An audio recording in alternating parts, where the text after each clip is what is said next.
mueve en este lugar y que vamos a salir diferentes. Vamos a salir pensando en cuán bueno eres, cuán lindo es tu nombre, cuán precioso es adorarte, honrarte, aún no siendo parte de una congregación.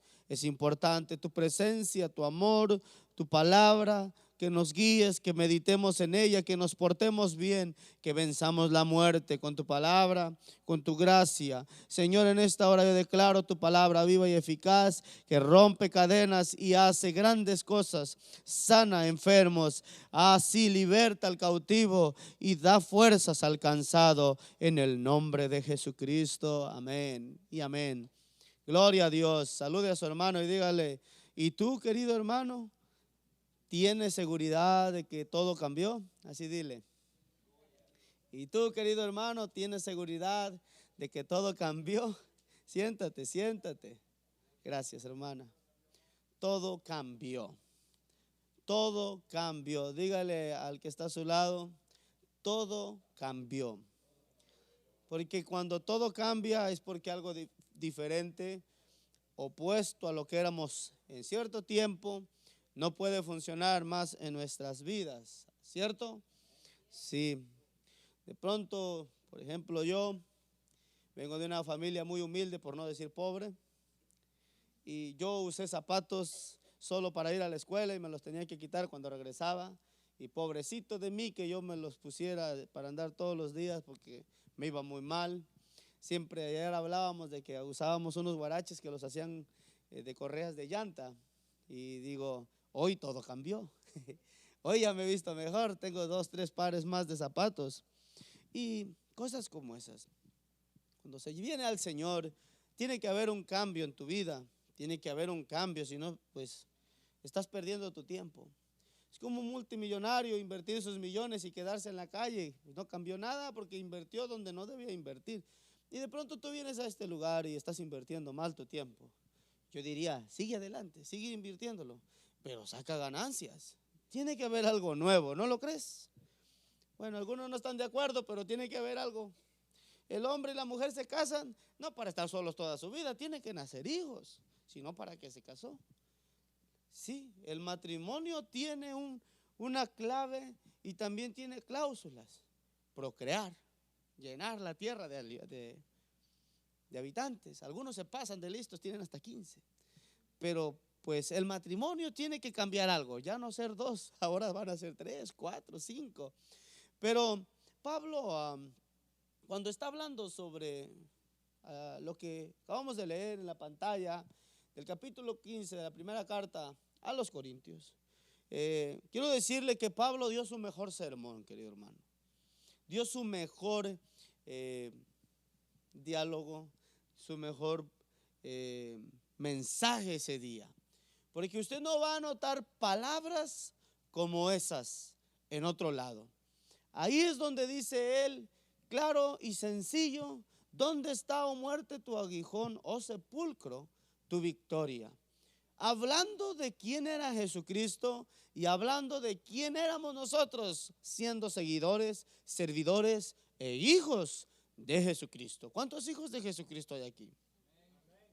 Ese momento para Pablo fue eufórico, ya que nada tenía que ver, oiga bien con lo que le voy a decir, nada tenía que ver con esto, con su pasado, prácticas, rituales, costumbres, compromisos religiosos. Todo eso sin duda había cambiado. Y un Saulo ahora ya no se llama Saulo, ahora es señalado como Pablo. Hasta eso cambió su nombre, Saulo, que es un nombre judío. Pero se he registrado como Pablo, alguien que miró y distinguió que era bueno tener cambios. Oiga bien, tener cambios. Pero para tener cambios, Pablo tuvo que hacer algo. Tuvo que interesarse en el modelo y persona y deidad que es nuestro Señor Jesucristo. Por eso un día dijo: puestos los ojos, porque se dice que él fue el que escribió la carta a los hebreos, puestos los ojos en el autor y consumador de vuestra fe, que es Cristo Jesús. Eso dijo él.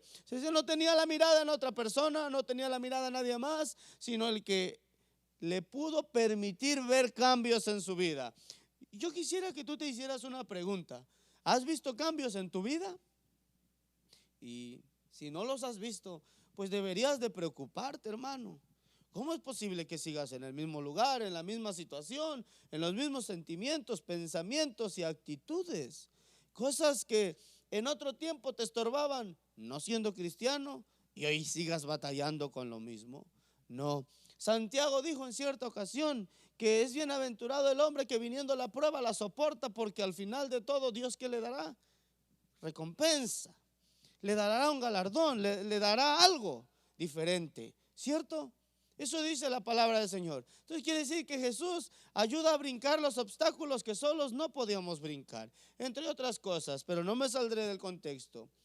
En el capítulo 7 de 1 Corintios, dice algo que es muy interesante, y es lo siguiente: que Pablo está hablando no de cosas, oiga bien, que a él se le ocurrieron escribirle a alguien. Por ejemplo, usted nunca escribe una carta nada más porque le dieron ganas. No, recordó, pensó en cierta familia, le mandó un mensaje, le llamó, o de otra manera. Hoy ya no se usan cartas, pero en aquel tiempo las cartas de Pablo eran para exhortar, para animar, para instruir, para darle al hombre y a la mujer la seguridad de lo que estaban haciendo. Eso era lo correcto, y era seguir ¿a quién? A nuestro Señor Jesucristo. En el primer verso del capítulo 7 dice: en cuanto a las palabras que me escribisteis. O sea, Pablo está dando respuesta en toda la carta, ¿verdad? En la primera carta a los Corintios y también la segunda carta, a cosas que los hermanos le preguntaron y le comentaron. Dos cosas importantes, cosas que ellos querían saber, que no estaban algunos en acuerdo con ellos, y en otras de que estaban interesados en ser mejores. Por ejemplo, dice, cuando dice: en cuanto a lo que me escribiste, es bueno le es al hombre no tocar mujer, pero por causa de las fornicaciones es bueno que el hombre se case, para que no pueda él caer en pecado. Eso dice ahí. Pero hay ciertas cosas que también, aparte de el matrimonio, que fue una de las preguntas que hicieron a Pablo los corintios, también fue este asunto sobre lo que es, o lo que estamos teniendo como base bíblica. ¿Dónde está, oh muerte, tu aguijón, oh sepulcro, tu victoria? La respuesta está en el contexto, el verso 12. O sea, 40 versos arriba. Ahí está diciendo: pero si se predica de Cristo, que resucitó de los muertos, ¿cómo hay entre vosotros algunos que dicen: no hay resurrección de muertos? Y hay mucha gente, a mí no me gusta de llamarles así porque es grosero, pero el común denominador es sectas, que enseñan que Jesucristo no resucitó, o que Jesucristo resucitó, pero los hombres y las mujeres no pueden resucitar, los que mueren en Cristo. Sí, usted le va a preguntar a un testigo de Jehová y ellos van a decir que no hay resurrección, pero creen en Jesús, saben de Jesús. Pero la Biblia sí enseña que hay resurrección. Y en los tiempos de los corintios hay personas que no creen en la resurrección. Pero note algo importante: pero sí se predica que Cristo resucitó de los muertos. Dice: ¿cómo dicen algunos entre vosotros que no hay resurrección? A veces es más peligroso estar dentro de la iglesia, porque es donde más se desata el asunto feo, mentira y todo eso, que allá afuera. Porque los dentro de la iglesia mismos, ellos estaban diciendo, y eran hombres de corazón oscuro, corazón malo, diciendo que no había resurrección. Pero además de esto, lo que hacían estas personas era alborotar, circulando pues falsas informaciones acerca de la resurrección, que los hermanos ya afinados o muertos no podían levantarse, diciendo que Jesucristo no resucitó y que todo era una falsedad. Y Pablo, oiga bien, Pablo hace responsables a estas personas y les dice lo siguiente: son unos mentirosos, y les da, dicen por ahí, una sopa de su misma, ¿verdad?, porción, de su mismo sabor, de su misma mentira, porque los hace responsables. El verso 16, 17 y 18 dicen algo importante, porque si los muertos, dicen, no resucitan, tampoco Cristo resucitó. Y ojo cómo habla Pablo. Y si Cristo no resucitó, vuestra fe es vana, aún estáis en vuestros pecados. Los hace responsables a ellos. Les dice, si ustedes dicen que no es verdad lo que en un tiempo crecieron, ustedes también están perdidos. Y la ley los condena. Por eso él dice, porque el aguijón de la muerte, ¿qué es? El pecado. Y la ley es la que le abrió la puerta al pecado. O sea, hace que si aquí no nada más unos somos condenados, dice Pablo, todos estamos perdidos. Entonces también dice, los que durmieron en Cristo perecieron, si es así. Pero lo que está haciendo Pablo es refutar lo que estas personas estaban diciendo. ¿Por qué? Porque a veces es importante señalar esto. Una persona, para sacarte de la iglesia, jamás te va a decir una mentira. Te va a leer la Biblia, pero la mentira va mezclada con verdad. Personas dentro de la comunidad cristiana de Corintio estaban enfermando para que dejaran de ver a Pablo como el líder, entre otros, porque la Biblia dice, Pablo dice, yo mismo he tenido que defender mi apostolado. El capítulo 1 lo dice, porque yo siendo el más pequeño y todos los apóstoles son grandes, a mí Dios me apareció como un abortivo, y comienza a decir una cierta serie de cosas defendiendo de que Pablo sí había cambiado y defendiendo de que la resurrección sí es verdad y que hay un galardón para todos los que creen. Por eso en el verso 54 del capítulo 15 dice algo importante. Entonces se cumplirá la palabra escrita: sorbida es la muerte en victoria. Amén. Y para Pablo, oiga bien lo que le voy a decir, estos versos son claves, los siguientes. El verso 20 del mismo capítulo 15 y el verso 22 o al verso 22, porque dice, mas ahora Cristo ha resucitado de los muertos, primicias de todos los que durmieron, es decir, el primero, porque por cuanto la muerte entró por un hombre, y les deja claro a estos hombres mentirosos, también por un hombre la resurrección de los muertos. En Adán todos murieron, pero en Cristo todos son vivificados. Amén. Todos son vivificados. Sí hay cambio, hombre. Hay personas que le van a llamar, muerto está tu matrimonio, muerta está tu relación, muerto está esto, muerto está aquello. No creas, si Cristo resucitó, todo lo que tú creas en Cristo también va a resucitar. Todo tiene que cambiar. Dios tiene cosas grandes. Pero yo quiero señalar algo importante. El verso 23 dice algo curioso. Dice, pero cada uno en su debido orden, Cristo las primicias, luego los que son de Cristo en su venida. Cada uno resucitará. Si Cristo resucitó primero, pero cada quien en su debido orden. Pero después de esto, en la venida de Cristo, todos resucitaremos, dice. Y usted puede ir a Tesalonicenses, primera Tesalonicenses, capítulo 4, verso 13, 14. Dice que los muertos en Cristo resucitarán. Luego todos nosotros los que hayamos quedado. Eso dice la palabra. Pero hay algo importante, y este es mi desarrollo, y es donde yo quiero que usted me ponga mucha atención. Porque la gente de Corintio está mirando o tiene el pensamiento todavía de la ley. No es fácil para ellos, como no es fácil para ti. Es más, nunca va a ser fácil. Seguir a Cristo cuesta. Seguir a Cristo es difícil, pero bienaventurado el que venciere, porque Dios le dará, dice, corona de vida. Le va a premiar, pero esto es para valientes. Todo cambió, pero el cambio alguien te lo puede quitar. Sí, siempre te van a quitar eso o te lo van a querer quitar. Pero la verdad es que si estamos con Cristo, nosotros podemos estar bien, podemos estar firmes.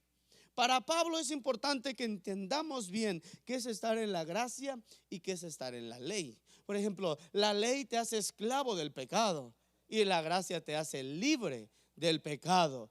Tú sabes la ley, no la puedes cumplir porque es mucha carga, pues la ley te ahoga en pecado, te mata en pecado. Pero la gracia, oiga bien, la gracia te da fuerza, te hace libre. La Biblia dice, Juan dice, la sangre de Cristo nos limpia de todo pecado. Hoy pecaste, tú puedes doblar tus rodillas, pedir perdón a Dios y decir, no vuelvo a pecar, me cubro con la sangre de Cristo y se acabó. Solo eso tienes que hacer. Bajo la ley no. Bajo la ley pecaste, pues te vamos a apedrear, te vamos a matar. La adúltera va a ser apedreada. Si así era el asunto, hoy deberías de darle gracias, pero tienes que comprender ese cambio. Hay algo que yo quiero señalar y es lo siguiente. Nosotros, queridos hermanos, hay algunas, por no decir 3 palabras, que debemos de guardar en nuestros corazones y poder entenderlas claramente, porque Pablo es lo que está poniendo como base en esa carta a los Corintios. Y es lo siguiente, y la primera palabra es ver a Dios como un cordero. ¿Oyó? Es ver a Dios como un cordero. Mi título es una manera de poder llamarle su atención a que todo cambió, pero todo puede seguir igual, según Dios. Porque Dios es el que hace y deshace. Y Él hace como Él quiere, cuando Él quiere. Porque en Él están todas las cosas y nosotros no podemos mandar a Dios. Pero algo sí es cierto. La ley está agarrada de la mano, oiga bien, de la gracia. Amén. La ley, oiga bien, no es nada sin la gracia. Y la gracia no es nada sin la ley. Porque una justifica a la otra y la otra justifica a la otra. Amén. Y todos los que estamos aquí bautizados necesitamos entender bien dónde estamos parados, porque la cosa más fuerte aquí es entender quién eres tú, para poder ver si puede o hay un cambio en tu vida. ¿Cuántos creen que hay un cambio en su vida? Pablo está muy seguro, oiga bien, de que Jesucristo es el asunto de todo lo que está sucediendo en los tiempos de los corintios. Jesucristo es la base, Jesucristo es el Señor, para ellos Él es Dios, para ellos es todo. Pero por eso nunca atacan, oiga bien lo que le voy a decir, nunca atacan o dicen Jesucristo y el Padre, pues son dos. No, siempre es que Jesucristo no resucitó, porque si Jesucristo no resucitó, pues desbaratamos todo, ponemos en discordia todo. Pero si se meten con Dios es diferente. Fíjense que siempre atacan la persona de Jesucristo. Nunca un hombre de la ley nunca va a decir Dios es falso, Dios es mentiroso, Dios es esto. Siempre señalan al autor y consumador de nuestra fe, que es nuestro Señor Jesucristo. Pero para ver a Jesucristo como ese cordero, nosotros tenemos que tener una palabrita muy chiquita que se llama fe. Fe, sobre todo fe. Hebreos, esta versión, que es la versión que usan los católicos, me gusta mucho, porque dice, ahora bien, la fe es la garantía de los bienes que se esperan. Oiga bien, la garantía de los bienes que se esperan. Y allá es pues la fe, la certeza, pero aquí es la garantía, ¿verdad? La plena certeza de la realidad que no se ve, la plena certeza de la realidad que no se ve. Todo hombre debe de caminar por fe, querido hermano. Dios sigue siendo un misterio. La palabra de Dios dice, nadie ha visto jamás a Dios. Y es más, Juan lo menciona en su evangelio cuando está hablando, ¿verdad? Allá con Juan el Bautista, él comienza a decir, a Dios jamás nadie lo ha visto. Pero en primera de Juan, capítulo 4, verso 12 también dice, nadie ha visto jamás a Dios. Pero la mejor arma, oiga bien, la mejor arma contra la mentira se llama fe. La escritura dice que nadie ha visto jamás a Dios, pero los que vencieron, vencieron porque tenían una fe en ese Dios invisible, que aunque no lo vemos, si somos pentecostales, lo podemos sentir. Podemos experimentar cambios, podemos ver su gloria, ver sanidades, ver cosas grandes, pero se necesita fe. Juan dice, y él es claro en decir, a Dios jamás le dio, sino que nos lo ha mostrado ¿quién? Jesucristo. Él es la imagen del Dios invisible. Así que Jesucristo, Él es el que cambia todas las cosas, pero nada más unos la agarran. El verso 16 llama la atención porque dice lo siguiente: ahora bien, sin la fe es imposible agradar a Dios. La misma versión de los católicos. Ahora bien, sin fe, oiga bien, sin la fe es imposible agradar a Dios, porque aquel que se acerca a Dios debe creer que Él existe.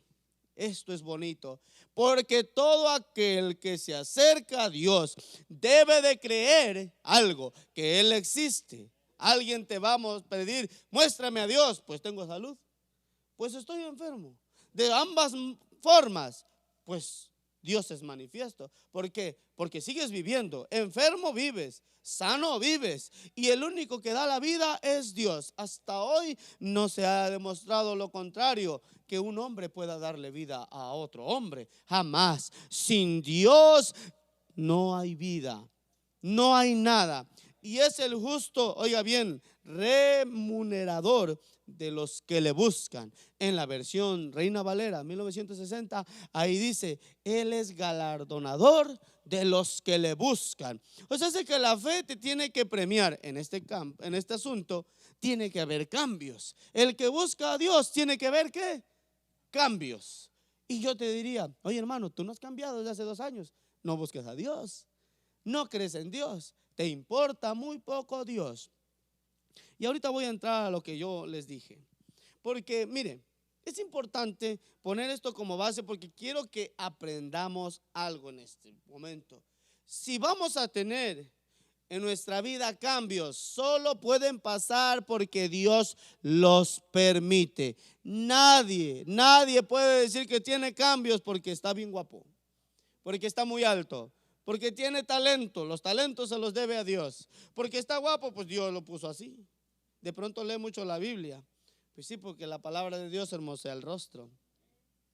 Pero oiga bien, el único asunto de ver cambios es la garantía de tener fe. Pero para eso nosotros vamos a tener que leer Hebreos 11:38. Dice, ya que el mundo no era digno de ellos, hablando de unos hombres, que la Biblia comienza a mencionar lo siguiente: por la fe Abraham, siendo de 100 años, no dudó a Dios. Por la fe Enoc fue traspuesto, y porque dice la palabra de Dios que Dios lo llevó con él. Y por la fe Elías hizo llover fuego del cielo. Y hay una serie de acontecimientos que señala el escritor hablando sobre esto. Pero en el verso 38 dice, y el mundo no era digno de ellos. Tuvieron que vagar por el desierto, dice esta versión, y montañas, refugiándose en cuevas y tabernas. Y me gusta el verso 39 y 40, porque aquí es donde nosotros vamos de cambio en cambio. Pero aunque su fe, dice aquí, los hizo merecedores de un testimonio tan valioso, porque sí, oiga, ¿quién se puede o hace llover fuego del cielo en estos tiempos? Ninguno de ellos entró en posición de la promesa. Su fe alcanzó solo para ver la gloria de Dios. ¿Y sabe qué? A mí me entristece, pero me llama la atención lo siguiente. Usted ha de conocer uno, porque hay muchos por allá afuera. Yo fui cristiano y mire hermano, veíamos la gloria de Dios. Los hermanos corrían por las paredes, daban marometas del gozo del Espíritu Santo. Pero ¿dónde están? Están afuera. La fe nada más les alcanzó para ser llamados de tuzas, pero no para permanecer. La permanencia, oiga bien, es fruto también de la fe, de venir a los cultos aunque nadie quiere, aunque nadie luche. Tú sigues en la fe. Y se mira porque estás todo el tiempo aquí. Estos hermanos que en otros tiempos, porque son parte de nosotros, la Biblia así lo dice, ellos nada más pudieron tener esto, pero no es que no hayan querido alcanzar la promesa, no hubo tiempo para ellos. El verso 40 es para nosotros, según 11:40 de Hebreos. Pero aunque su fe, oiga, así dice, los hizo merecedores de un gran testimonio, ninguno de ellos entró en posición de la promesa. Y el verso 40 dice, porque Dios nos tenía reservado algo mejor y no quiso que ellos, oiga bien, llegaran a la perfección sin nosotros. Mire lo que hizo Dios, querido hermano. Usted está en la condición porque quiere, pero aquellos hombres solo hicieron algo, alcanzaron testimonio por esa fe. Mas Dios en estos tiempos ha hecho esperar a ellos para que usted sí entre en posición de la promesa. Y no solo eso, es algo mejor que tenía reservado para todos, incluidos nosotros. Entre nosotros debe de haber cambios, aunque usted no lo quiera. Sí, aunque me mires así, tú sigues así porque tú quieres. Y tú no has tomado en serio lo siguiente: ese cordero inmolado en la cruz, dice literalmente Isaías 53, llevó sobre él el castigo de tu paz. Como cordero fue llevado ¿a dónde? Al matadero, ¿verdad? Y dice la palabra de Dios, por sus llagas, por las llagas de ese cordero, nosotros fuimos curados. Le tuvimos por abatido y por herido de Dios. Así le tuvimos, pero él enmudeció su boca y no dijo nada. ¿Sabes por qué? Porque se está cumpliendo lo que dice Hebreos. Había algo mejor preparado para los de buen testimonio, pero también para nosotros. Es hora de que la iglesia lo crea. Está leyendo la palabra de Dios solo porque lo estamos mandando. Usted está perdiendo su tiempo. Debe de pasar algo como lo de lunes. No hubo palabra de Dios, pero hubo presencia de Dios. Hubo algo maravilloso. Yo no pude contenerme ese día porque era tanta, pero tanta la presencia de nuestro Señor Jesucristo. Y como en estos tiempos, hermanos, batallamos y vemos cosas negativas, también en los tiempos de Pablo lo sabía. La ley siempre va a existir. La ley del chisme, la ley de la envidia, la ley de la crítica, la ley de que tú debes de estar abajo del otro. ¿Qué te pasa? No te dejes humillar así. Si Dios ha dicho que tiene cosas mejores reservadas para estos tiempos, hay que ser inteligentes y activar esa fe y tomar eso. El Cordero no murió nada más porque sí, murió para darte victoria, querido hermano. Murió para que tú fueras algo mejor, manifestaras algo mejor. ¿Qué te pasa? ¿Por qué estás triste? Tú no dependes de nadie, dependes de tu fe en el Cordero. La Biblia dice algo curioso. Y digo, si a Cristo le pasó lo que le pasó, oiga bien, ¿por qué a usted no le va a pasar? La ley siempre ha estado y la ley siempre estará. La ley del pecado. La ley del pecado sigue activa. La gracia solo se activa en hombres de fe. La ley del pecado también solo se activa en borrachos, en personas con lujuria, en personas groseras, en personas sin modales, en personas que son malas. Usted es el que hace el cambio. Todo cambió, sí, todo cambió, pero es para el que quiere. De hecho, la palabra de Dios dice lo siguiente: no es para el que quiere, ni para el que corre, sino del cual Dios tiene o tenga misericordia. Y Dios quiere hacer misericordia. Pero tienes que comprender que todo cambió, que todo cambió. Jesús sufrió lo mismo que estamos sufriendo, su misma palabra, su misma ley, porque el verso 3 del capítulo 26 de San Mateo dice: entonces los principales sacerdotes, los escribas y los ancianos del pueblo se reunieron en el patio del sumo sacerdote llamado Caifás y tuvieron consejo para prender con engaños a Jesús y matarlo. Y por ahí dice algo, si con el señor de la viña hicieron lo que hicieron, ¿qué van a hacer con la viña? La van a hacer leña, le van a meter fuego, porque siempre va a haber maldad. Pero usted y yo somos alguien especiales que si lo tomamos en serio, nosotros podemos ver a ese cordero. Pero mire, otra palabra muy importante y es la siguiente, que Dios reconcilió a todos en Cristo Jesús. Otra palabra, hay veces que dice, me voy a reconciliar, voy a reconciliarme con Dios. Tú estás loco. Dios nunca se ha peleado contigo. Dios te guarde que Dios se enoje contigo y se pelee contigo porque te funde en ese momento. Esa palabra está fuera de contexto. Venga, reconcíliese con Dios. Venga, haga las paces con Dios. Dios no está buscando eso. Dios lo que está buscando es que tengas fe. Oiga bien, que usted tenga fe, porque la palabra de Dios dice lo siguiente, que Dios nos dio el ministerio ¿de qué? De la reconciliación a nosotros. Y nosotros los que tenemos fe, vamos y le decimos al hombre, mira, vuelve a los caminos del Señor, porque el Señor te está esperando. Pero el Señor no tiene una libreta, ¿verdad? Y así lo hacen ver algunos. Fulano de tal, tú pegaste con esto. Y unos que se dicen profeta, el Señor me reveló esto y esto. Dios nunca avergüenza a nadie. Dios solo quiere que vengas, que te humilles, que hagas algo que se llama estar bajo los pies de Jesús y puedas decir, tú eres el Cordero, tú eres el que reconcilia todas las cosas. Quiero que vayamos a Isaías 53, verso 6. Dice, todos nos descarriamos como ovejas, cual nos apartamos del camino, mas Jehová cargó el pecado de todos nosotros. Esa palabra, mas Jehová cargó el pecado de todos nosotros, no quiere decir que mas Jehová carga y carga el pecado. Una vez, la Biblia también dice eso, una vez Dios se dio o Cristo se dio por todos y no hay más, oiga bien, no hay más sacrificio que se pueda hacer, ¿cierto? Eso es lo que dice la palabra del Señor. Y nosotros necesitamos ser valientes y ponernos en pie. Tenemos un Cordero que su sangre y su testimonio habla por nosotros y en él podemos tener cambios buenos, cambios agradables.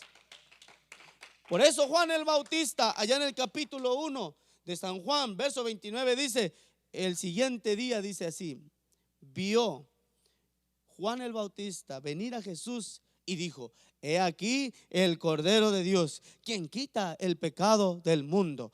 ¿Por qué lo dijo? Porque todavía no lo quitaba. Apenas iba a ser crucificado Jesús. Tiempo futuro. Juan habló a tiempo futuro. Este es del que yo hablé ayer, el cual yo no soy digno, oiga bien, de desatar la correa de su calzado, porque antes de que yo fuera, él ya era. Amén. Y todo está conectado. Ese Cordero venía a hacer algo bueno y mucho lo tenemos por poco. Mucho lo tenemos por poco. Lo ponemos por abajo. Todo el mundo dice I love Jesus. Mentiroso. No, amar a Jesús es venir al templo, servirle a Jesús en el templo, adorar con Jesús. Oiga bien, adorar con Jesús, pararte y decir, Jesús, te adoro, mi Señor, tú eres mi Rey, en todos lados, porque tu fe no te puede hacer mentiroso, cosa que le estaba pasando a los de Corintio. Nosotros necesitamos, oiga bien, ver a ese Cordero. Ahora, yo quiero que usted y yo vayamos a 2 de Corintios para hablar un poquito de la reconciliación. 2 de Corintios 5:18 dice lo siguiente: y todo esto proviene de Dios, quien nos reconcilió consigo mismo por medio de ¿quién? De Cristo, y nos dio el ministerio de la reconciliación. Y a veces hacemos una doctrina de eso, pero no es que sea una doctrina, es una manera de decir que Cristo nos dio, oiga bien, el cambio para otras personas. Y eso de cree tú en Jesús, acéptalo en tu corazón, otra palabra que usan muchos. Usted no puede decirle a Jesús, te creo y entra en mi corazón. Usted no manda a Dios.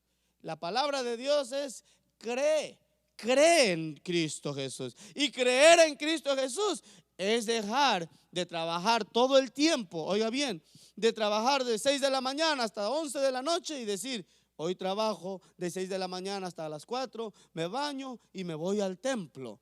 Eso es creer en Jesús. Eso es creer en Jesús. Y entonces Dios comienza a ver el interés en nosotros y surgen cambios. Ahí es donde todo cambió. Ahí es donde todo cambio comienza un proceso. Sin eso no puedes hacer nada, querido hermano. ¿Oyó? Usted no puede hacer nada si no le dedica tiempo a Dios. Usted no puede lograr nada si usted no le dedica tiempo al Señor. ¿A quién le conviene más el ministerio de la reconciliación, querido hermano? ¿Al que está allá afuera o al que está aquí adentro? Y yo diría que el que está aquí adentro. Porque el que está aquí adentro vive todo el tiempo en paz. Porque la Biblia también dice, sin paz y sin santidad nadie puede ver a Dios. Y los de allá afuera no necesitan venir a reconciliarse, necesitan ver algo diferente en nosotros. Eso es lo mejor que puede haber en un hombre, que haya cambios, que diga, oh, este hombre cambió. Yo me salí de la iglesia y comienzo a reconocer y decir, ven a reconciliarte con Dios. Yo he mirado a gente que no, gracias, otro día. Venga, Dios lo está esperando, hombre. ¿Por qué avergonzar a la gente? Tan fácil que es decir, hermano, ¿te gustaría que oráramos por ti? Mire, usted no hizo otra cosa. Ahí comienza un cambio, pero necesitamos hacer bien las cosas. Es necesario, dice el verso 19, que Dios estaba en Cristo reconciliando consigo al mundo, no tomándole, oiga bien, no tomándole en cuenta a los hombres sus pecados, y nos encargó a nosotros la palabra de reconciliación. ¿Qué es lo que reconcilia? La palabra del Señor, la palabra del Cordero. La misma palabra reconciliación viene envuelta en una práctica diario. Te sientes mal, te duele la cabeza, no puedes dormir, porque tú no lees la palabra de Dios, no te gusta orar, no tienes comunión con Él, no puedes ver ningún cambio. Aunque digas, Cristo cambia, no, para ti nada ha cambiado, sigue siendo el mismo. Te da sueño en el culto, estás en el teléfono en el culto, estás haciendo cosas indebidas, estás mal, no tienes interés, pero a que te enfermas y le clamas a Dios. Ahí sí quieres ver un cambio, pero Dios quiere un cambio en nosotros ya. Todo cambió, pero decidimos por fe nosotros ser diferentes. La palabra reconciliación para nosotros y para los hombres, oiga bien, debe de ser una manera y un estilo de vivir. Porque si el Cordero murió, tenemos que vivir como el Cordero. La Biblia dice todo el tiempo nosotros somos muertos. ¿Por quién? Por Cristo. Todo el tiempo nosotros, no es que muramos literalmente, no podemos hacer lo mismo. No, Señor. La Biblia dice que nosotros cada día morimos. ¿En quién? En Cristo. ¿Te daban ganas de ir al baile? No, Señor, yo soy cristiano. Muere esto que me da ganas. ¿Me quiero tomar una cerveza? No, yo muero a esas pasiones. ¿Me quiero acostar con la señora de tal? No puedes tampoco. No, ¿por qué? Porque mueres, todo cambió, todo es diferente. Y hay de ti donde no quieras ese cambio. El que pierde eres tú. El evangelio, oiga bien, el evangelio te señala a ti. Y aquí dice que nos dio el ministerio de la reconciliación en la palabra. No leas la palabra y vivirás flojo, vivirás mal. Hay otra palabra, y yo voy concluyendo, queridos hermanos, y esto me toca a mí, porque nosotros necesitamos ver a Jesús, oiga bien, como el Cordero, como el que reconcilia a nosotros con Dios, pero a nosotros, sin que nadie nos lo diga. Pero la otra palabra es que es nuestro sumo sacerdote. Y yo quiero dejar mi mensaje en este momento. Hay una historia, y está en el capítulo 35 de Números.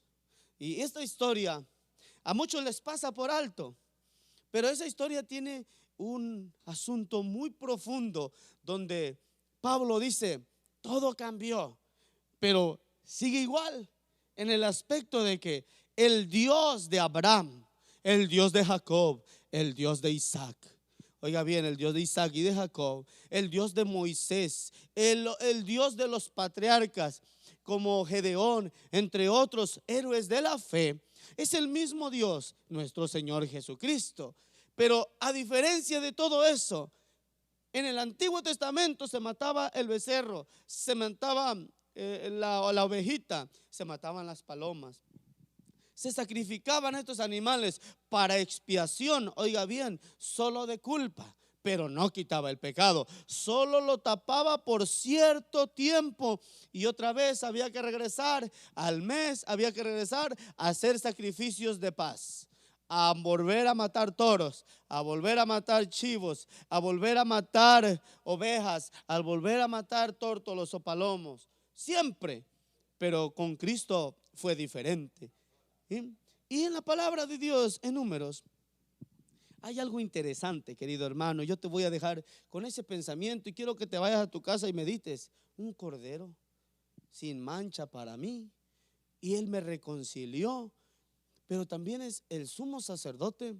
Dice lo siguiente en el verso 25: y la congregación librará al homicida de mano del vengador de la sangre, y la congregación lo hará volver a su refugio, a su ciudad de refugio, en la cual se había refugiado, y morará en aquella hasta la muerte del sumo sacerdote, el cual fue ungido con el aceite santo. Y luego dice: mas si el homicida saliere fuera de los límites de su ciudad de refugio, en la cual se refugió, dice, y el vengador de la sangre le hallare fuera del límite de la ciudad, de su refugio, y el vengador de la sangre matare al homicida, no se le culpará por ello. Te explico. En esos tiempos, querido hermano, Moisés hablando con Dios, Dios le dice a Moisés: Moisés, vas a entregar cierta área, cierta tierra a los levitas, pero dentro de la posición de los levitas, porque ellos no trabajarán, ellos no harán nada, ellos heredarán porque son los sacerdotes. Y de ahí se agarra Luna y otros para decir que traigan los diezmos y que los mantengas y darles tierras y darles casas, pero no es así. Lo que está pasando en ese momento es que le dice a Moisés: vas a poner tiendas, ciudad de refugio entre las áreas de los levitas, pero esas ciudades son para personas que sufrieron accidentes, que alguien atropelló con el camello a su vecino y lo mató, pero fue sin querer, el camello le estaba pasando algo y lo mató, y se levanta un familiar del muerto por el camello y va a querer matar al que iba arriba del camello por un accidente. Entonces lo que hacía este hombre del camello, se iba a la ciudad de refugio y se escondía ahí, y ahí nadie lo podía tocar, porque ahí decía refugio, como aquí, centro vida, centro de restauración. Aquí nadie te puede tocar, aquí nadie te puede hacer nada, aquí el Satanás o la muerte no puede entrar. Bueno, algunos se le echan a la bolsa y pasan con ella, yo no sé por qué hacen eso, pero en cierto caso, allá no se podía hacer eso. Solo entraba el homicida y podía estar seguro. Notó lo que leyó en la segunda parte del verso 25, donde dice: en la cual se había refugiado y morará en aquella ciudad hasta la muerte del sumo sacerdote. Y señala: pero ay de aquel homicida que después de que muere el sacerdote se le ocurre salir, porque si lo encuentra el familiar que atropelló con el camello, cuello, y no es culpado. Así dice la palabra del Señor, amén. Y si nosotros tenemos a Jesucristo como nuestro refugio, yo te pregunto, ¿por qué vives preocupado? Mire, lo interesante es esto, y como dice mi primo, échatelo a la bolsa para cuando lo ocupes lo puedas sacar. Porque hay veces que nosotros tenemos palabra de Dios y solo la vemos pasar y nos pasa como una novela y se acabó. Como dice Santiago, el hombre cuando va y mira su rostro en el espejo y se ve que está feo o está guapo, pero se da la media vuelta y se le olvida cómo era. ¿Te ha pasado? A las mujeres les ha pasado mucho. Van y se miran el vestido y dicen, me veo bonita, pero les da ganas de probarse otros 300 vestidos y alguno de ellos les convence. Y así somos de olvidadizos. Pasas y pasas por la palabra de Dios y a veces te gusta y a veces no te gusta, pero dentro de ella hay algo, hay cambio para tu vida, hay algo diferente. Hebreos capítulo 9, verso 11 dice algo importante. Lo que no tenía aquel hombre que mató con su camello a otro era lo siguiente: un sacerdote que fuera eterno. Cuando moría el sacerdote, el hombre podía salir porque se sentía libre, pero la Biblia dice que en Cristo nosotros somos esclavos, somos de Jesucristo. ¿Por qué? Porque ya no es sangre de machos cabríos, es la sangre preciosa de Jesucristo de Nazaret cuando bajamos a las aguas. Por eso cuando a usted lo bautizamos, no invocamos a Buda, a Confucio, no inventamos otro nombre, usamos el que murió en la cruz del Calvario, el que derramó su sangre preciosa. Ay de ti, porque esa sangre vale mucho y se derramó por ti.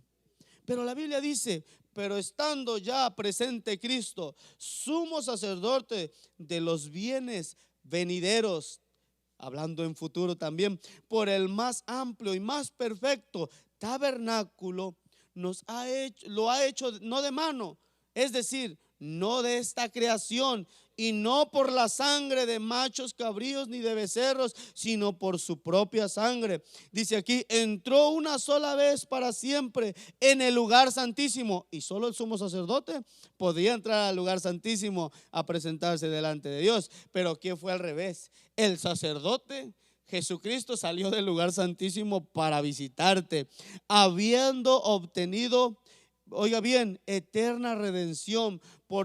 Porque si la sangre, dice aquí, de los toros y de los machos cabríos y las cenizas de los becerros rociadas a los inmundos santifica para purificación de la carne, pregunta el escritor, cuánto más la sangre de Cristo, el cual mediante el Espíritu eterno se ofreció a sí mismo sin mancha a Dios, limpiará vuestra conciencia de obras muertas para que sirváis al Dios vivo.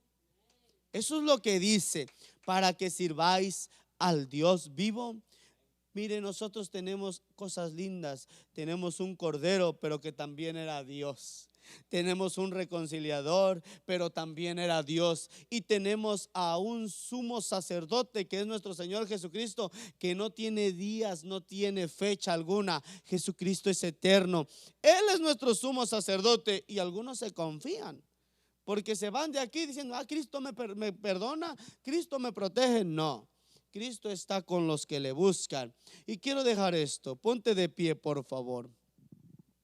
La Biblia dice, porque todo sumo sacerdote tomando de entre los hombres es, oiga bien, constituido a favor de los hombres en cuanto a Dios se refiere, para que presente ofrendas y sacrificios por los pecados, para que se muestre paciente con los ignorantes y extraviados, puesto que también está rodeado el sacerdote de debilidades. Pero dice, y por causa de ella debe ofrecer por los pecados, tanto por sí mismo como también por el pueblo. Y nadie toma para sí esta honra, si no es que es llamado por Dios, como lo fue Aarón. Y esto es lo importante. Así tampoco Cristo se glorificó a sí mismo, haciéndose sumo sacerdote. Dice aquí, sino el que le dijo, tú eres mi hijo, yo te he engendrado hoy. Como también dice en otro lugar, tú eres sacerdote para siempre según el orden de Melquisedec. Y este hombre, Melquisedec, que no era hombre, se presentó delante de Abraham un día y dice la palabra de Dios que Abraham le ofreció los diezmos de todo lo que llevaba.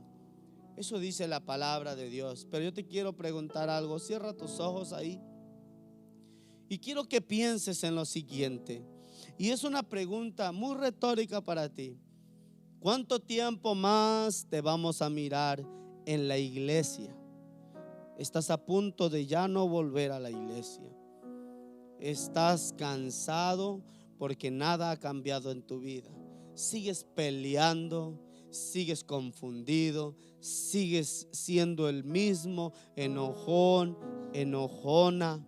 Y a ti no te importa la sangre del Cordero, ni te importa la reconciliación, ni mucho menos que tengas un sacerdote que no tiene límite, que es eterno, que es nuestro Señor Jesucristo. Deberías de levantar tus manos en este momento y meditar si tú quieres un cambio de verdad o piensas seguir en lo mismo. Pablo habló y dio su mejor sermón diciendo: ¿dónde está, oh muerte, tu aguijón? Oh sepulcro, tu victoria. Ya que la victoria de la muerte es el pecado.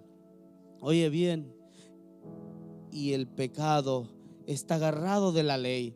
La ley, ¿por qué vivir bajo la ley? ¿Por qué vivir bajo el enojo? ¿Qué te pasa? ¿Qué te sucede? No necesitas a nadie, necesitas al Cordero, al que reconcilia, al que es tu sacerdote. Solo a Él, en Él vas a encontrar plena paz, vas a vivir bien, vas a tener cambios. No te rindas, querido hermano, no te rindas, no te rindas. Ven a los pies del Señor cuando ya no puedas más y Él te va a ayudar. Señor, que tu palabra haga efecto en corazones y vidas de cada uno de los que están aquí.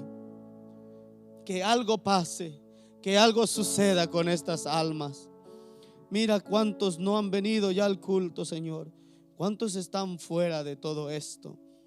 Yo te pido que tu palabra, que tu presencia los visite en esta hora. En el nombre de Jesús. Pon tu mano, Señor, pon tu mano. Abrázanos, abrázanos con tu espíritu, tócanos con tu espíritu, Señor, que haya compromiso. Aleluya. Vine a adorar a Dios,